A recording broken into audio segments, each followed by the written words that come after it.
As far as the biggest breaking update is concerned, the exclusive report that we have been talking about, of course, when it comes to the clincher itself, it's a Times Now super exclusive. Coming back to you, Tetri, on that, will it be a part of the ongoing investigation? Of course, Bhavtosh a short while back was also getting us the details that the CBI may independently also now move forward to register a case.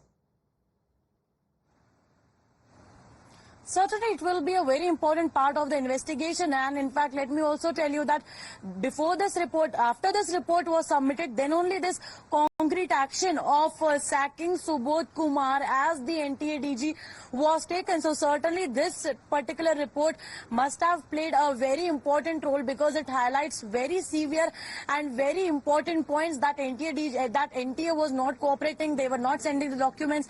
CCTV cameras were not present. Two working CCTV cameras were not present in the examination hall. Examination centers were at play. Several examination centers were compromised.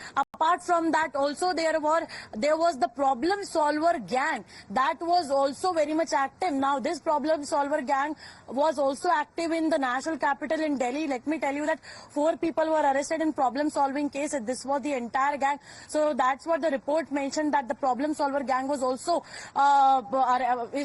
active while this entire controversy was going on. And apart from that, they also gave a comprehensive report, or in fact an analysis, that the students want, or the opinion of the student is that the examinations should be reconducted. So these are all the points that we have managed to access. In fact, this entire internal report on so this is the internal report that actually points out that exactly what led to the removal of the DG, the Director General of NTA, which is Subodh Kumar.